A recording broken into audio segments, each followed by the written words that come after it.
Hey guys, it's Izzy here, and today I'm going to be doing a book review. This is my first video of this kind of thing, doing a review of just one singular book. I don't know why I did two, but if you guys would like to see more of these videos, be sure to give this a thumbs up and let me know down below in the comments. Let's get into it.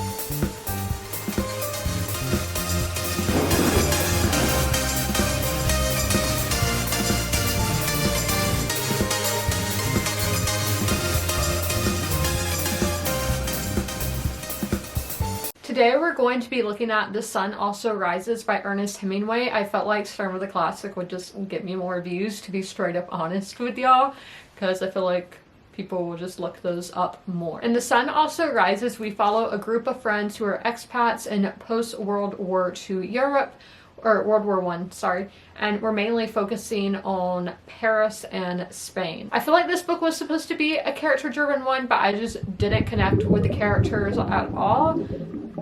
And that's one of my main things. Character-driven is my favorite, so if I am not connecting and driving with the characters, I don't even really have to like the characters, because, like the Poppy Wars, I bring it up all the time. I do not like those characters, but I love reading from them. Same with A Song of Ice and Fire. There are characters that I do not like, but I love reading from. But this one, I did not have any emotional connection to these characters whatsoever. There's a lot of dialogue here. I have found that common in books written in like the 1920s, early 20th century books. There's a lot of dialogue and not a whole lot of internal thoughts, and I think that may also play into not being able to connect with the characters as well, because we are not hearing what they're thinking. We're only hearing what they're actually saying. So the characters were just dual for me. If they didn't stand out, I'm probably gonna forget about them. I read this book in the middle of the month. I can't really remember their names. There was a woman named Brett, and that only kind of stands out because now that's usually a male name and not a female name. Was there a guy named Robert? Maybe. I don't remember. So next we had The Atmosphere. The Atmosphere was really cool. It really reminded me of The Nightingale by Kirsten Hanna, probably just because the Paris setting, and then The Paris Hours, which is a book that I have not heard a lot about, but it is one that I really enjoyed last year, and it is by Alex George, or George Alex, his two first names. But Hemingway is actually a character in that book, so we're seeing Paris at the time Hemingway was writing the book. And also to think about, Hemingway was living in the same city that his characters were living in and all of that. Like, it really makes you think, which is a good thing. As a lot of times where I feel like a lot of Stephen King's characters are based on himself, so I'm kind of wondering here if any of these characters were based on Hemingway, or if they all were based on Hemingway and people he knew in some way. I haven't done a ton of research on his life. I have been to his house in Key West, and that's like all. And I think he commits suicide, if I'm not mistaken, in Idaho, maybe? But I don't know that much about him. So it's definitely somebody I am going to have to research more, and maybe that would make me appreciate the book more if I knew more about the author. And I should say, this is the second book I've read by Hemingway. But I do really think that this book did do a good job at showing what day-to-day life was like in post-war Europe, or in between war Europe. And there was just a lot of angst and society changing and all of that. We had just gotten out of a war, and it was a big difference for a lot of countries, a lot of people. Maybe people, if we think Germany, there were a lot of people who were well off, and now not so much, because the country was having to pay back a lot of other European powers. France was pretty much destroyed, so having to build that back. Belgium. And then England was just having a lot of societal reforms in general with women's suffrage and that kind of thing. So, and then these characters are, for the most part, American. There may be some British. And America was having a lot of the same. Coming to terms with being a superpower. I don't think that's really set in stone until after World War II. But in World War I, a lot of Americans said, like, thought we came in and saved the day, basically. And so America has that kind of maybe ego boost.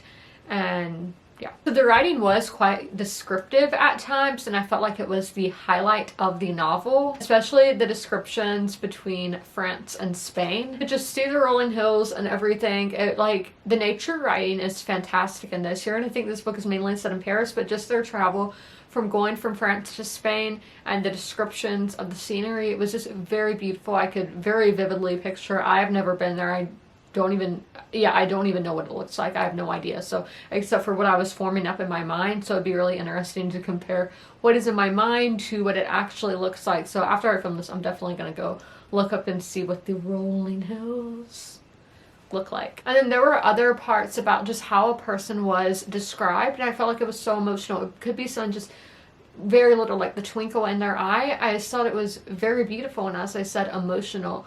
I may have not connected with the characters, but I could still see them and just see their feelings. I felt like they were very expressive writing for the descriptions of the characters. The writing might have been great, but I still felt like this was a dual story. I just don't know what the plot was, and that's why it's been so hard for me to tell y'all the synopsis of the story. So, oh, they're expats in Europe after World War I in the roaring 20s.